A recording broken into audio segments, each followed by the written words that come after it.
রাসূল যখন মদিনায় গেলেন, যাওয়ার সাথে সাথে সবাই রাসূলের চেহারা দেখে কয়, আপনি মোহাম্মদ বলা? হ্যাঁ। এত সুন্দর মানুষ, আপনি জীবনে মিথ্যাবাদী হইতে পারেন না। আমাদের এই দেশটা চলেই না, এই দেশটা আপনাকে দিয়ে দিলাম। সুবহানাল্লাহ বল। আচ্ছা ভাই, রাসূলকে দেখেই এরা দেশ দিল কেন?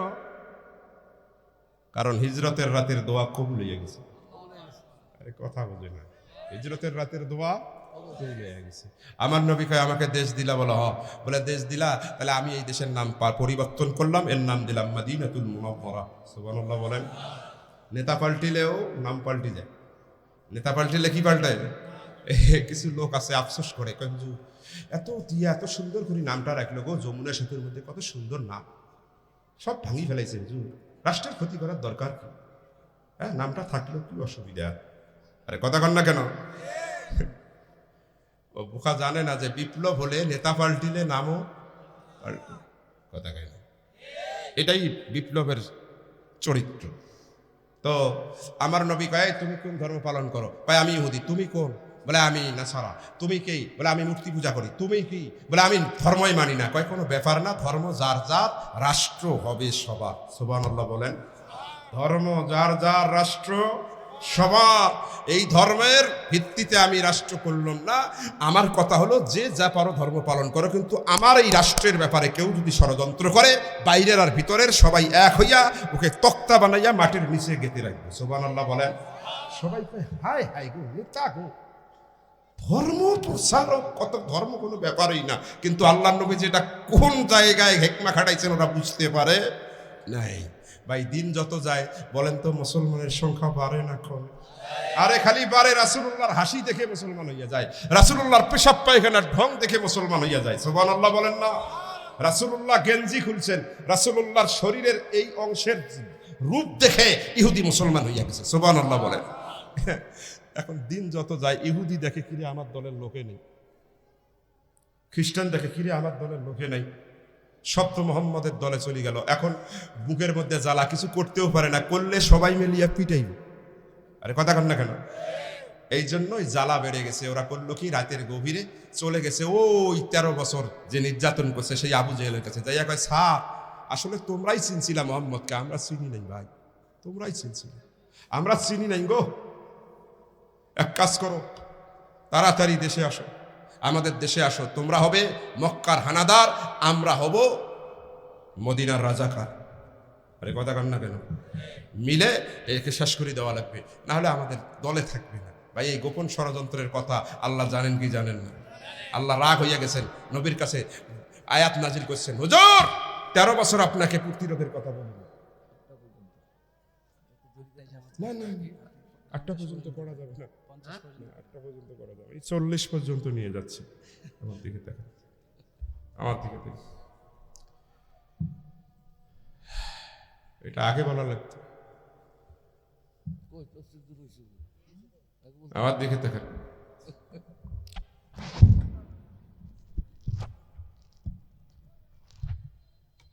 আমার আল্লাহ গোপন ষড়যন্ত্র জানেন কি জানেন না?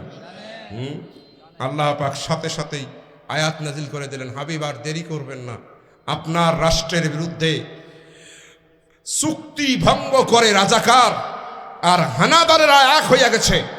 আপনি আপনার সাহাবী, যাদের সাথে যতটা অস্ত্র আছে, জয়জন সাহাবী আছে, সবাইকে নিয়ে আপনি রাতের আঁধারে জিহাদের ময়দানে বের হন। আমি আল্লাহ রাব্বুল আলামিন ফেরেশতা দিয়া হলেও আপনাকে সহযোগিতা করে বিজয় দান করব। সুবহানাল্লাহ। জিহাদের আয়াত নাজিল হয়ে গেছে। এখন এই জিহাদের কথা শুনলে অনেকে চক্ষি ওঠে, তবলিগের চিল্লা দিছে, পীর মুরিদি করে, কিন্তু জিহাদের নুন, ইসলাম শান্তির ধর্ম, আল্লাহর হুকুম মানা, নবীর তরিকায় চলা, দুনিয়াও শান্তি, আখিরাতেও শান্তি। এই জিহাদের কথা বলবেন না। কি বলবো আপনাদের, আপনারা তো এখন বলতেছেন হা হা। আমাদের অধিকাংশ মানুষের মধ্যে একটা চেতনা ঢুকে দেওয়া হয়েছে, জিহাদ মানেই সন্ত্রাস। আরে কথা বলেন না কেন? এটা সবার চেতনার মধ্যে, জিহাদ সন্ত্রাস নয়, বরং সন্ত্রাসকে দমন করবার জন্য আল্লাহর পক্ষ থেকে বৈধ লাইসেন্সকৃত হাতিয়ার। আল্লাহু আকবার বলেন। ভাই, কালা জাহাঙ্গীরের কাছে যদি ছুরি থাকে, মানবতার জন্য উপকার না ক্ষতি? কিন্তু এই ছুরিটা যদি ডাক্তারের কাছে থাকে, উপকার। পিস্তল যদি মুরগি মিলনের কাছে থাকে। আরে কথা কন না কেন? সাদ্দাম ইননদের কাছে থাকে। আরে কথা কন না কেন? হেলমেট বাহিনীর কাছে থাকে। কি পরিমাণ ক্ষতি! মানুষ মারে, আবার ইন্টারনেটও বন্ধ করে দেয়। আরে কথা কন না কেন? কিন্তু এইটা যদি একজন দেশপ্রেমিক পুলিশ র্যাবের কাছে, সেনাবাহিনীর কাছে থাকে, আমি দেশপ্রেমিক শব্দ বলছি, এই এক দেশপ্রেমিক সেনাবাহিনী শুধু একটা দেশপ্রেমের সিদ্ধান্ত নিয়েছে, গোটা বাংলাদেশের চিত্র পাল্টিয়ে গিয়েছে। ওরা গুলি ছুঁড়েছে সন্ত্রাসী, আর সেনাবাহিনী গুলি ছুঁড়েছে সন্ত্রাসকে দমন করবার জন্য। মুসলমানেরা তামাম দুনিয়ার ভিতরে যতগুলো আকাম কুকাম হয়, যত অন্যায় কার্যকলাপ হয়, আল্লাহ রাব্বুল আলামিন তখন তাদেরকে বাধ্য হয়ে অস্ত্র ধারণ করতে বলেন। সেনাবাহিনী অস্ত্র ধারণ করলে যেমন ফ্যাসিস্ট রেজিমের পুলিশ সন্ত্রাসীকে দমন করা অন্যায় কিছু নয়, বরং এটা দেশপ্রেমিকের কাজ, সোয়াবের কাজ, তেমনি রাষ্ট্রের প্রয়োজনে, ধর্মের প্রয়োজনে, মানবতার প্রয়োজনে মুসলমানেরা যখন অস্ত্র তুলে নেয়, ওরা সন্ত্রাস নয়, ওরা সন্ত্রাসকে দমন করার জন্য আল্লাহর পক্ষ থেকে ফরজ ইবাদত হয়ে যায়। কথা বলেন ঠিক না? এই জন্য জিহাদকে ইরহাবের সাথে তুলনা করবেন না। জিহাদ আয়াত যখন নাজিল হয়েছে, আমার দিকে তাকান। ওমর রাদিয়াল্লাহু তাআলা আনহু, রাসূলুল্লাহ ক্যাপ্টেন, জিহাদ শুরু হয়ে গেছে। রাসূল ২৭টা যুদ্ধের সেনাপতি ছিলেন। সুবহানাল্লাহ। কতটা যুদ্ধ? ২৭টা যুদ্ধের সেনাপতি। জিহাদের আয়াত যেদিন প্রথম নাজিল হয়েছে, ওমর আল্লাহর নবীকে ক্রস করে ৭ বার আগে চলে গেছেন। সুবহানাল্লাহ বলেন। কয়বার? ৭ বার। আল্লাহর নবী কয়, ওমর লিডার কিন্তু আমি। কয়, আস্তাগফিরুল্লাহ হুজুর, ভুল হয়েছে, সরি। আবার পিছনে। সুবহানাল্লাহ। তরবারি খোপ থেকে বের করছে ৭ বার। আল্লাহর নবী কয়, এখনো তো যুদ্ধ শুরু হয় নাই, তুমি তরবারি বের করে কেন? কয়, সরি হুজুর। আবার। কারণ ওমরের জ্বালাটা হলো ১৩ বছর মারছে, প্রতিশোধ নিতে পারিনি। এবার মার কাকে বলে, কত প্রকারে বল, উদাহরণ সহ দেখে দিতে চাই, মানে সহ্য করতে পারতেছে। অথচ ওই রাসূলের সাহাবী আবু বকর ছিলেন, আলী ছিলেন, ওসমান ছিলেন, তারা কিন্তু রাসূলকে ক্রস করে নাই। আমার দিকে তাকান। আশিদ্দাউ আলাল কুফফারি ওয়াল রুহামাউ বাইনাহুম। ভালো করে বুঝবেন, সাহাবীদের মধ্যে কেউ ছিল গরম আর কেউ ছিল নরম।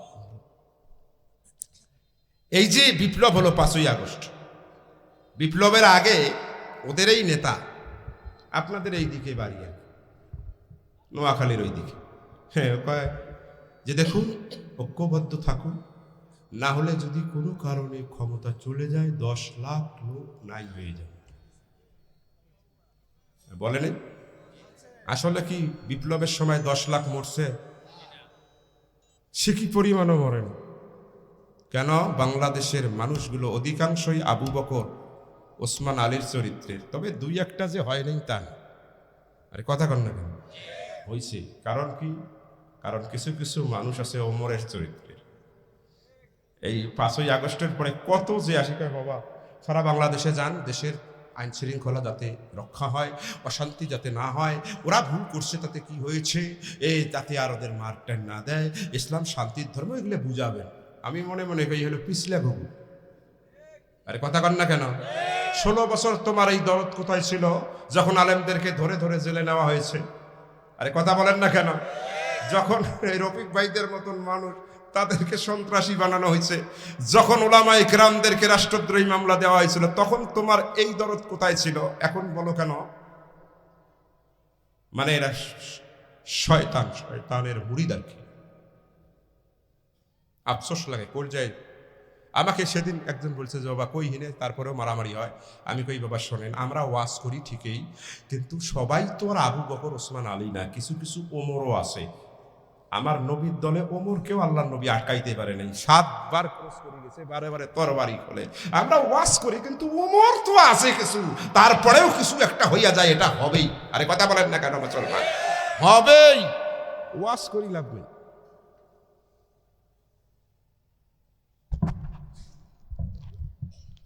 এখন জিহাদ এমন ভাবে শুরু হয়েছে ভাই, তফসিরের মধ্যে আসছে, হাদিসের মধ্যেও পাওয়া যায়, জিহাদের মধ্যে গেছে এক যুবক, আঘাত লাগছে হাঁটুতে, ঘা এখনো শুকায় নেই, আদা আদা ঘা এখনো আছে, এখনো পুরো সুস্থ না। এমন সময় আবার আওয়াজ এসেছে, আন-নাফির আন-নাফির হাইয়া আলাল জিহাদ। আল্লাহু আকবার বলেন। কে আসলে জিহাদের ডাক এসেছে, বের হয়ে আসো, বের হয়ে আসো, বিনিময়ে জান্নাত কিনে নাও। আল্লাহু আকবার বলেন। আরে ঘা শুকায় নাই, তরবারি নিয়ে জিহাদে চলে গেছে। এই যুবক একটু দেখ কি কুরবানি। এক সাহাবী 6 মাস জিহাদ থেকে আসছেন, যে 6 মাস পরে আসছেন, এসে বউয়ের ডাক দিচ্ছেন, নাম ধরে ডাক দিচ্ছেন, পাগলিনীর বেশে 6 মাস পরে প্রিয়তমের আওয়াজ যখন কানে গেছে, দৌড় দিয়ে আসছেন, এসে জামাটা, যুদ্ধের জামাটা খুলে নিচ্ছেন, বলছেন স্বামী একটু তরবারিটা দেন, তরবারিটা দিবেন। এমন সময় হাতে হাত লেগেছে, শিহরিত হয়েছে দুইজনেরই শরীর, চোখে চোখ রেখেছে, মহব্বত বেড়ে গেছে। এই যে মারাত্মক অবস্থায়, একটি ক্লাইম্যাক্স অবস্থায় আবার আওয়াজ এসেছে, আন-নাফির আন-নাফির হাইয়া আলাল জিহাদ। কে আছো, জিহাদের ময়দানে বের হয়ে যাও। সাথে সাথে ওই যুবক মায়ার সব ছিন্ন করে ঘুরে দাঁড়িয়ে বলে, প্রিয়তমা আমাকে যুদ্ধের পোশাক পরিয়ে দাও, আমাকে হেলমেট পরিয়ে দাও, অস্ত্রটা আমার হাতে তুলে দাও। স্বামীর সামনে যাইয়া বিনতির স্বরে করো জোরে হাঁটু গেড়ে বলেছে, 10টা মিনিট আমারে সময় দিবে। ধমক দিয়ে বলেছে, মুজাহিদ বলেছেন, খবরদার প্রিয়তমা মায়া ভরা ডাক দিবা না, আমাকে মায়ার বন্ধনে আটকাবা না। রাসূল জিহাদের ডাক দিয়েছে, জিহাদের মধ্যে আমি জান্নাত খুঁজে পেতে চাই। যদি গাজীর বেশে ফিরে আসি দেখা হবে অতি শীঘ্রই, আর যদি ফিরে না আসি, শাহাদাত বরণ করলে পরে জান্নাতের ভিতরে তোমার আমার মিলন আল্লাহ ঘটিয়ে দিবে। জিহাদ, মদিনার জীবনটা ছিল জিহাদের বৈশিষ্ট্যে বৈশিষ্ট্যমান। আল্লাহু আকবার বলবেন না? তাহলে রাসূলের গোটা জিন্দেগি কয় ভাগে বিভক্ত? প্রথমটা নবুয়তের দলিল, দ্বিতীয়টা নির্যাতন সহ্য করবার দলিল, তৃতীয় 10 বছর ছিল জিহাদের বৈশিষ্ট্যে বৈশিষ্ট্যমান। আল্লাহু আকবার বলে। এখন থেকে 1 ঘন্টা, কারেক্ট 1 ঘন্টা আগের একটা পয়েন্ট আপনাদের স্মরণ করে দিই। আসরের নামাজের পরে রাসূল বসে আছেন, সাহাবা ঘেরাও করে নিছেন। মনে আছে আপনাদের? যারা শুরুতে আসছেন তাদের আলোচনাটা বুঝতে সহজ। কারো হাত একটা নাই, কারো ঘা শুকায় নেই। এমনও সাহাবী আছে 6 মাস থেকে বউয়ের কাছে যাইতে পারে না। সবাই বিধ্বস্ত। আমার নবীকে আসরের নামাজের পরে ম্যাক্সিমাম সাহাবী বলছেন, হুজুর 40 বছর আপনি যে নবী আমরা বুঝিই নাই, কারণ আপনি শরীয়তের নবী 40 বছর পর্যন্ত হন নাই। জন্ম থেকে রাসূল পাক সাল্লাল্লাহু আলাইহি ওয়াসাল্লামের 40 বছর পর্যন্ত তার পরিচয় ছিল মুহাম্মদ বিন আব্দুল্লাহ, নট মুহাম্মাদুর রাসূলুল্লাহ। আপনাকে তো 40 বছর আমরা পাইই নাই। 40 বছর পরে আপনাকে যখন চিনলাম, 13 বছর আপনার সাথে থাকলাম, খালি মাইরেই খাই, সুখ পাইলাম না। এরপরে মদিনায় আসে আপনি যখন রাষ্ট্রের ক্ষমতায় নিলে গেলেন, আমাদের মনে বিশ্বাস জন্মিল, এবার বুঝি ইসলাম, মুসলমানেরা বুঝি ক্ষমতায় আসবে, ইসলাম বুঝি কায়েম হইয়া যাবে। আর আমরা এই যে কষ্টের জীবন 13 বছর, এটা থেকে বের হইয়া একটু বউ বেটি পরিবার পরিজনকে নিয়ে একটু সুখের ঘুম ঘুমাতে পারবো, জীবনটা সুন্দর করতে পারবো। কিন্তু হুজুর বয়সও তো চলে গেল, প্রায় 8 বছর হইয়া যায় আপনি আসার মক্কা থেকে, বউকে টাইম দেওয়ার টাইম নেই, ভালো করে খাইতে পারি না, ঘুমাইতে পারি না, খালি জিহাদ আর জিহাদ। হুজুর বয়সই তো চলে গেল, মুসলমানেরা ক্ষমতায় আসবে কখন, ইসলাম কায়েম হবে কখন, আমরা একটু শান্তিতে ঘুমাবো, বউ বেটিকে নিয়ে সুখের জীবন যাপন করব কখন, সময় তো শেষ হইয়া যাচ্ছে। আরে কথা বলেন না কেন মুসলমান? এই জটিল প্রশ্নটা করছে। এই প্রশ্নটা এখনো আমাদের বাংলাদেশের লোকের আছে না? আছে, সবারই আছে। এত আন্দোলন করি, এত কিছু করি, কই ইসলাম মুসলমানেরা ক্ষমতায় আইছে না, ইসলাম কায়েমেই হয় না। আর আমাদের যত দুঃখ দুর্দশা, কাফেরেরা কত উন্নত জীবন, আর আমাদের খালি খালি খালি খালি আরে অসুবিধা আর অসুবিধার কথা কন না কেন? এরকম প্রশ্ন আসে না? যেই প্রশ্ন আজ থেকে 1500 বছর আগে রাসূলের সাহাবীরা মনে ছিল আল্লাহর নবীকে করছে। আমার নবী অবাক হইয়া গেছেন, হায় হায় সাহাবীরা বলে কি, আমি কি জবাব দিব এদেরকে? সাহাবীরা আবার বিগড়ে গেল নাকি রাসূল আশঙ্কা বোধ করল। আল্লাহ রাব্বুল আলামিন জিবরাইলকে পাঠায় নাই, মিকাইলকে পাঠায় নাই, সলসলাতুল জর্জ ঘন্টা ধ্বনি পাঠায় আল্লাহ পাক কোরআন নাজিল করে নাই। আমার আল্লাহর নবী যখন বেকায়দার প্রশ্নে পড়ে গেলেন, জবাব দিতে ব্যর্থ হলেন, আমার আল্লাহ পাক মিন ওয়ারাইল হিজাব ৭০,০০০ নূরের পর্দার আড়াল থেকে সূরাতুন নূরের ৫৫ নম্বর আয়াত নাজিল করে সাহাবীদের ওই প্রশ্নের জবাব আল্লাহ দিয়া দিলেন। আর চিৎকার মেরে বলেন না আল্লাহু আকবার। আমার আল্লাহ পাক আয়াত নাজিল করে বলেন, وعد الله الذين آمنوا منكم وعملوا الصالحات ليستخلفنهم في الأرض كما استخلف الذين من قبلهم وليمكنن لهم دينهم الذي ارتضى لهم وليبدلنهم من بعد خوفهم أمنا। আল্লাহ কয়, হাবিব চিন্তা করেন না, আমি আল্লাহ ওয়াদা করছি তোমাদের মধ্যে যারা নেককার ঈমানদার তাদের সাথে। সুবহানাল্লাহ বলেন। বদকার ইমানদার না নেককার ইমানদার? নেককার ইমানদারদের সাথে আমি আল্লাহ পাক ওয়াদা করছি, লা ইয়াস্তাখলিফান্নাহুম। এই যে আলেম মানুষ আছেন, লামে তাকিদ নুনে তাকিদ সকিলা, মানে অবশ্যই অবশ্যই আমি আল্লাহ রাব্বুল আলামিন তাদেরকে ক্ষমতা দান করব গোটা পৃথিবীর, কামাস্তাখলাফাল্লাযীনা মিন ক্বাবলিহিম, যেমন গোটা পৃথিবীতে ক্ষমতা দিয়েছিলাম সুলাইমান এবং দাউদকে। সুবহানাল্লাহ বলেন। ইসলামী রাজনীতির ব্যক্তি দেশকেন্দ্রিক না, ইসলামী রাজনীতির ব্যক্তি গোটা পৃথিবী কেন্দ্রিক। সুবহানাল্লাহ বলেন। এটা বুঝতে হবে আপনাদেরকে, আমার দিকে তাকান। তারপরে আল্লাহ কয়, ওয়ালা ইউমাক্কিনান্না লাহুম দীনাহুমুল্লাযী ইরতাদা লাহুম। আমি আল্লাহ বলছি ওদের সাথে আমার ওয়াদা হলো, আমি নিজ জিম্মাদারিতে যেই ইসলামকে তাদের জন্য মনোনীত করেছি ধর্ম হিসাবে, আমি নিজের জিম্মাদারিতে গোটা পৃথিবীর প্রত্যেকটি ইঞ্চি মাটিতে ইসলামকে সুপ্রতিষ্ঠিত করে দিব। সর্বশেষ ওয়াদা, ওয়ালা ইউবাদদিলান্নাহুম মিন বাদি খাউফিহিম আমনা। আর আমি আল্লাহ পাক মুসলমানদের দুঃখের দিন শেষ করে দিয়ে জান্নাতি সুখের একটি সমাজ ব্যবস্থা কায়েম আমি আল্লাহ নিজের জিম্মাদারিতে করে দিই। এই ওয়াদা তিনটা কার বলেন তো? আল্লাহ ১ নম্বরের ওয়াদা করলেন, গোটা পৃথিবীতে মুসলমানেরা ক্ষমতায় আসবে। ২ নম্বরে ইসলাম গোটা পৃথিবীতে কায়েম হবে। ৩ নম্বরে মুসলমানদের দুঃখের দিন যাইয়া সুখের দিন আসবে। এখন বলেন আপনারা, আল্লাহ যে ওয়াদা করছেন বর্তমান পৃথিবীতে এই ওয়াদার কি বাস্তবায়ন আছে? হ্যাঁ, বোঝেন নাই? গোটা পৃথিবী কি মুসলমান ক্ষমতায় আছে? হ্যাঁ। ইসলাম কি গোটা পৃথিবীতে কায়েম আছে? গোটা পৃথিবীতে কি মুসলমানেরা সুখে আছে না দুঃখে আছে? তাহলে আল্লাহর ওয়াদার বাস্তবতা কি মিল আছে? তাহলে বোঝা যাচ্ছে আল্লাহ বুঝি ওয়াদা খেলাফ করছে। আল্লাহর ওয়াদায় কোনো খেলাফ আসেনি। আমরা সলিমুদ্দি কত ওয়াদা খেলাফ করি, হ্যাঁ, কিন্তু আল্লাহ কয় ইন্নাল্লাহা লা ইউখলিফুল মিআদ। আল্লাহ কোনো ওয়াদা খেলাফ করেন? তাহলে বাস্তবতা কি? এর তাফসীর কি? জবাব কি? এর জবাব অনেক অনেক জবাব, ১.৫ ঘন্টার জবাব। শুধু একটা পয়েন্টে শেষ করে দিতে চাই, সেটা হলো আল্লাহ বলছেন আমি এই ওয়াদা পূরণ করব, তবে শর্ত হলো একটা, কি? ইয়াবুদুনানি লা ইউশরিকুনা বি শাইয়্যা। তোমরা আমার ইবাদত করবে শিরিক মুক্ত। আল্লাহু আকবার কম। আমাদের বাংলাদেশের মধ্যে ইবাদত কম না বেশি?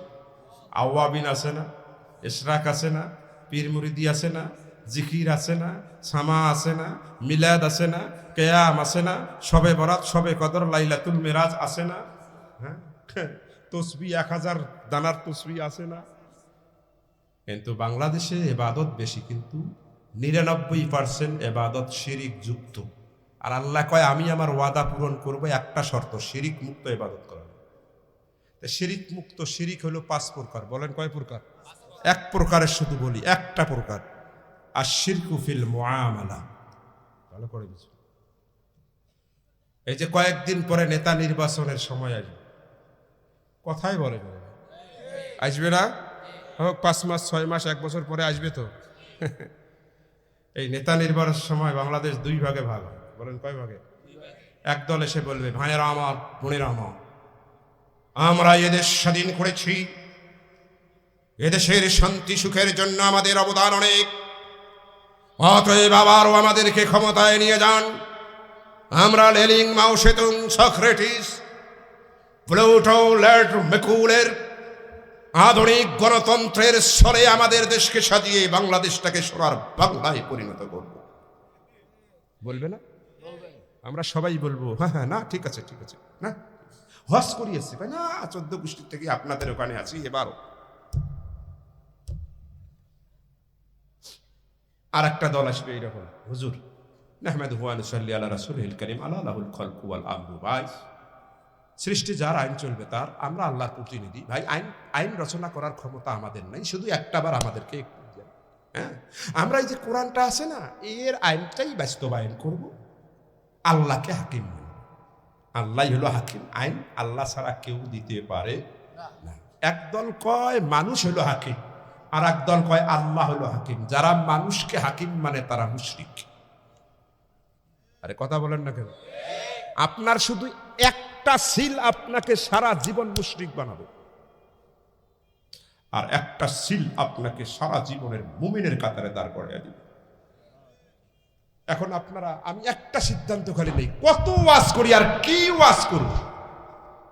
এবার কুমিল্লায় আমার মাহফিল কম, কারণ রফিক ভাই কমপক্ষে 20টা মাহফিলের জন্য ফোন দিয়েছে, আমি দেই নাই। কারণ 5ই আগস্টের বিপ্লবের পরে একটু প্রমোশন হয়েছে। কেমন? আগে ডিপার্টমেন্টের সেকেন্ড শিক্ষক, এখন আমি ডিপার্টমেন্টের হেড হয়েছে। আল্লাহ পাক করছেন। আগে যিনি হেড ছিলেন তাকে বলতাম আমি আসবো না, একটু চালাই নেন। এখন আমি নিজেই হেড, আমার অধীনে আছে 4 জন, যার কারণে আমি মাহফিলগুলো দিতে পারি না।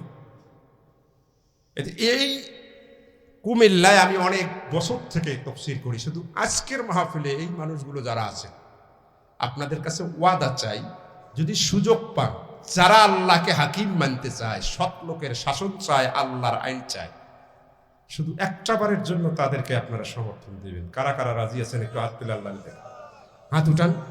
লিল্লাহে তাকবীর। হয় নাই, হয় নাই। লিল্লাহে তাকবীর, লিল্লাহে তাকবীর। এই যে ভাই, বিড়ি খাইয়া ইমান বিক্রি করিয়েন না। আল্লাহর রাস্তে এটা করেন, তাহলে শিরক মুক্ত মুআমালা হবে, আল্লাহর ওয়াদা বাস্তবায়ন হবে। বুখারীর বর্ণনায় এসেছে, এই নূর মোবারক তৎকালীন পৃথিবীর কিসরা এবং কায়সার, রোম আর পারস্য, এই রাজমন্দির, এই রাজমন্দিরের সমস্ত মন্দিরের ভিতরে যখন এই নূর মুবারক ঢুকেছে, এই নূরের পাওয়ারের কারণে এক বৈপ্লবিক পাওয়ার হয়েছে। সমস্ত রাজ দরবারের মূর্তিগুলো বিকট আওয়াজ দিয়ে আল্লাহু আকবার বলে সব মূর্তিগুলো আল্লাহর কুদরতি পায়ে সেজদায় পড়ে গিয়েছে। বলেন তো, এই যে ঘটনাগুলো বলতেছি, এগুলো নবুয়তের আগে ঘটছে না পরে ঘটছে? রাসূল 4 বছর বয়সে তার বুক ফাড়ানো হয়েছে। সুবহানাল্লাহ বলেন। বুক ফাড়ানো হয়েছে আল্লাহর কুদরতি অপারেশন, সহিহ হাদিস। জনৈক এক বক্তা বলছেন যে এটা কোরআন হাদিসে নেই। রাসূলের বক্ষ বিদীর্ণকে যে ব্যক্তি অস্বীকার করবে তার কাফের হওয়ার জন্য যথেষ্ট, কারণ আল্লাহ কোরআনুল কারীমে বলছেন, আলাম নাশরাহ লাকা সদরাক। আল্লাহু আকবার বলবেন না?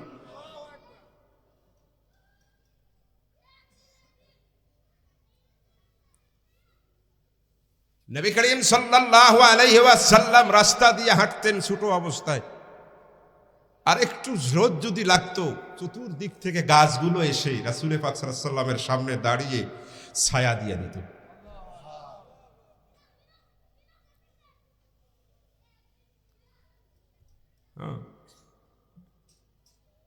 এই ঘটনা যদি খালি বলতে থাকি, রাত শেষ হবে, ঘটনা শেষ হবে না। এই ঘটনাগুলো বলার উদ্দেশ্য হলো, বলেন এই এত কিছু যে ঘটনা ঘটছে 40 বছরে, এটা উম্মতের পালনীয় শরীয়তের দলিল নয়, এটা রাসূলুল্লাহ যে শ্রেষ্ঠ নবী হবেন তার নবুয়তের দলিল। সুবহানাল্লাহ বলেন। এগুলো যদি শরীয়তের দলিল হতো, তাহলে আপনার আমার জন্মের সময় ঘর আধার থাকা ওয়াজিব হতো, আসমান থেকে আলো আসা ওয়াজিব হতো। এগুলো আপনার আমার উম্মতের জন্য পালনীয় শরীয়তের দলিল হলে আপনার আমার নাম এই পীর সাহেব হুজুর আলেমরা এসে রাখতে পারতো না, গায়েব থেকে আওয়াজ দিয়া নাম রাখাটা ওয়াজিব হয়ে যেত। এগুলো যদি উম্মতের পালনীয় শরীয়তের দলিল হতো, তাহলে আপনার আমার নাভি কাটা অবস্থায় মায়ের পেট থেকে বের হওয়া ওয়াজিব হতো। এগুলো যদি উম্মতের পালনীয় শরীয়তের দলিল হতো, তাহলে আপনার আমার মায়ের পেটেই আপনার আমার সুন্নতে খাতনা অবস্থায় বের হওয়া ওয়াজিব হতো। এগুলো যদি আপনার আমার শরীয়তের দলিল হতো, তাহলে আপনি আমি জন্মগ্রহণ করার পরে সেজদায় পড়ে দোয়া করা ওয়াজিব হয়ে যেত। এগুলো যদি উম্মতে মুহাম্মদের শরীয়তের দলিল হতো, তাহলে ভাইজান 4 বছর বয়সে আকাশ থেকে ফেরেশতা এসে আপনার আমার বক্ষ অপারেশন করা ওয়াজিব হতো। কথা বলেন ঠিক না? এগুলো উম্মতে মুহাম্মদের শরীয়তের দলিল নয়, বরং এগুলো হলো নবুয়তের দলিল। তিনি যে শ্রেষ্ঠ নবী হবেন, সুবহানাল্লাহ বলেন। তাহলে রাসূলুল্লাহর জীবনী কয় ভাগে বিভক্ত? কথা বোঝেন? কয় ভাগে? তাহলে প্রথম ভাগ শরীয়তের দলিল না নবুয়তের দলিল?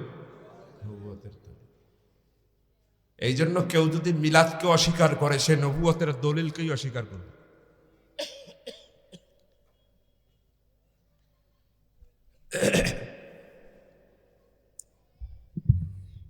কষ্ট পাইতেছেন? এবার আসেন 2 নম্বরের ভাগ। 40 বছর বয়সে নবী হলেন, শরীয়তের নবী। এরপরে রাসূল দাওয়াতি কাজ শুরু করলেন। বলেন, এই 13 বছর তার ফুলে বিছানো পথ ছিল না কাটা বিছানো পথ ছিল?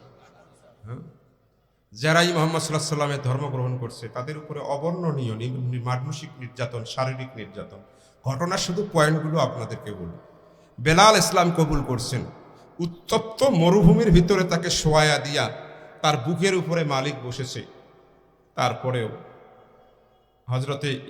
হজরতে বেলাল রাদিয়াল্লাহু তাআলা আনহুর ঈমানের আগুন নিবানো যায়। হজরতে খাব্বাব রাদিয়াল্লাহু তাআলা আনহু মোটাসোটা মানুষ ছিলেন, চর্বি বেশি ছিল। যখন তার মালিক শুনছে যে ইসলাম কবুল করছে, জ্বলন্ত আগুনের আংরার মধ্যে খাব্বাবকে শোয়ায়া দিয়েছে। ইতিহাস কালের সাক্ষী, খাব্বাবের শরীর থেকে গোস্ত চর্বিগুলো খসে খসে জ্বলন্ত আগুনের আঙ্গারগুলো নিভে গেছে, কিন্তু খাব্বাবের ঈমানের আগুন নিবানো যায় না। হযরতে সুমাইয়া রাদিয়াল্লাহু তাআলা আনহা, গর্ভবতী মহিলা। আবু জেহেল শুনছে ইসলাম কবুল করছে, কি করছে জানেন? একটা খন্তি জাতীয় অস্ত্র নিয়ে সুমাইয়ার বাড়ির সামনে যাইয়া কয়, তুমি নাকি ইসলাম কবুল করছো? বলা হ্যাঁ। আর কোনো কথা নাই, এরকম করে দিছে ছেড়ে। অবর্থভাবে এই খন্তি জাতীয় অস্ত্রটি সুমাইয়ার লজ্জাস্থান ভেদ করে, জরায়ু ভেদ করে, জরায়ুর ভিতরের প্যাকেটে যেখানে সন্তান থাকে ওই 7 মাসের সন্তানের কলিজায় জায়গায় আঘাত করেছে। হযরতে সুমাইয়া শাহাদাতের পেয়ালা পান করেছেন। আবু জেহেল টান মেরেছে তো সন্তান বের হয়ে আসছে, তারপরে খুঁচাইয়া মেরেছেন। এইভাবে অবর্ণনীয় নির্যাতন করা হয়েছে রাসূলুল্লাহর অনুসারীদেরকে। কথা বলেন ঠিক না বেটি? কেমনে বুঝাই? শুধু কি অনুসারী রাসূল নির্যাতনের শিকার হন নাই? আমার দিকে তাকান, সহিহ হাদিস শুনে রাখেন, এটা সহিহ হাদিস। কোন মুহাদ্দিস এই হাদিসটাকে জাল বলতে পারে না। সেটা কি? পৃথিবীর কোনো মশা এবং মাছি জীবনে আমার আপনার কলিজার টুকরা নবীর শরীরের রক্ত খাওয়া তো দূরের কথা, ভুলেও তার গায়ে স্পর্শ করে না।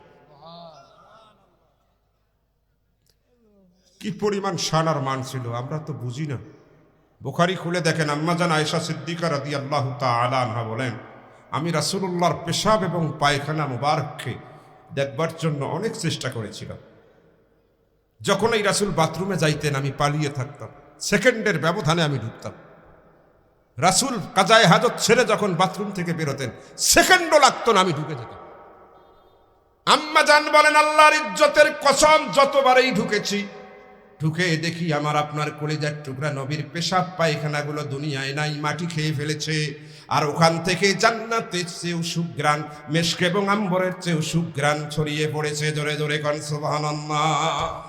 যেই নবীর পেশাব পায়খানার মধ্যে এত বড় ইজ্জত, সেই রাসূল ইসলাম প্রচারের দায়িত্ব দিতে যাইয়া শরীর থেকে রক্ত ঝরিয়েছে। কথা বলেন না কেন?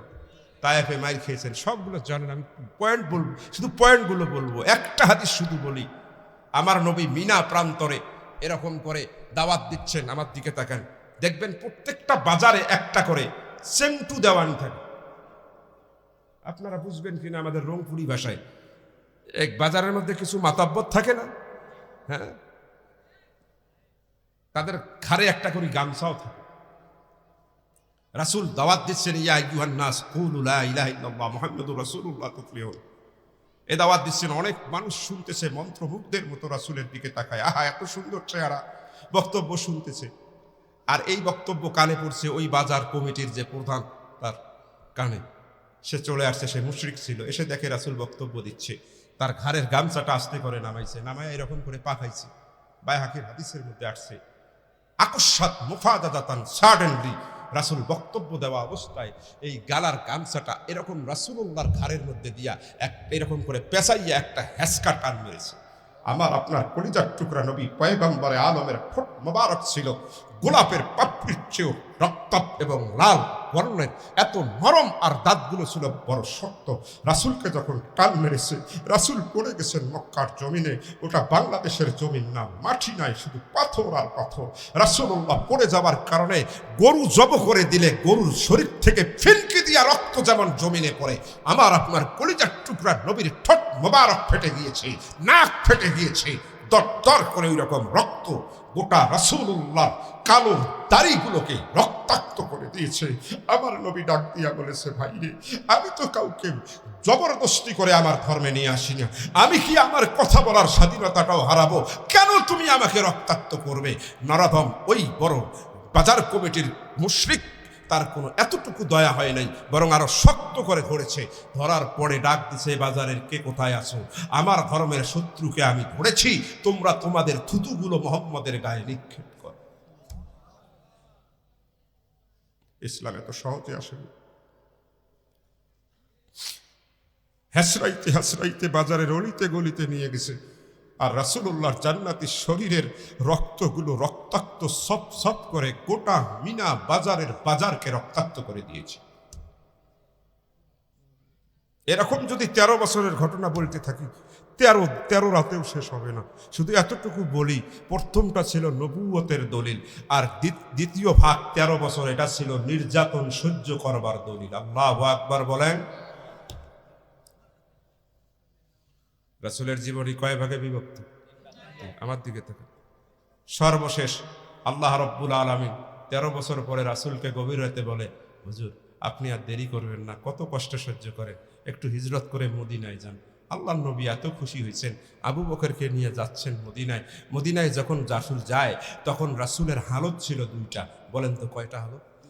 একটা তিনি ছিলেন মুহাজির, আর একটা তিনি ছিলেন মুসাফির। আল্লাহু আকবার। এই যে আলেম মানুষ পাশে বসে আছেন, মুহাজিরেরও দোয়া পর্দা ছাড়া কবুল হয়, মুসাফিরেরও দোয়া পর্দা ছাড়া কবুল হয়। আমার নবী হেকমাওয়ালা, উচ্চ মানের একজন সম্পন্ন ব্যক্তিত্বের অধিকারী ছিলেন। তিনি এইটাকে চাঁদ হিসাবে নিলেন। হিজরতের রাতে নবী করিম সাল্লাল্লাহু আলাইহি ওয়াসাল্লাম কিছু দোয়া আল্লাহর কাছে করলেন, এই আশায় যে আজকের দোয়া আল্লাহ ফেরত দিবেন, কারণ আমি মুহাজির আবার মুসাফির। এই দোয়াগুলো আল্লাহ এত পছন্দ করছেন, কোট আনকোট হুবাহু রাসূলুল্লাহর দোয়াগুলোকে আল্লাহ কোরআনের আয়াত হিসেবে নাজিল করে দিয়েছে। আরো আসতে কন্যা সুবহানাল্লাহ। এই দোয়াগুলো যদি বলতে যাই না, অনেক সময় যাবে। শুধু একটা দোয়ার একটু অংশ বলি। হিজরতের রাতে আমার নবী দোয়া করছেন কি, ওয়াজআলনি মিন লাদুনকা সুলতানান নাসীরা। আল্লাহু আকবার বলেন। কয় আল্লাহ, মক্কায় 13 বছর খালি মারিয়ে খেয়েছি, প্রতিরোধ করতে গেলাম তো রাষ্ট্রদ্রোহী মামলা দিত, কারণ রাষ্ট্রটা আমাদের হাতে ছিল না, রাষ্ট্র ছিল আবু জেহেল, উতবা সাহেবার কাছে। আল্লাহ, আমি যে রাষ্ট্রটাতে যাইতেছি, দয়া করে আমাকে ওই রাষ্ট্রটার ক্ষমতা দিয়ে দিও। সুবহানাল্লাহ বলেন। ওয়াজআলনি, আমার জন্য করে দিও, মিল্লাদুনকা, তোমার ভান্ডার থেকে, সুলতানান নাসীরা, আই সুলতানাম মানসুরা, একটি কল্যাণকর ইসলামী রাষ্ট্র। আল্লাহু আকবার বলেন।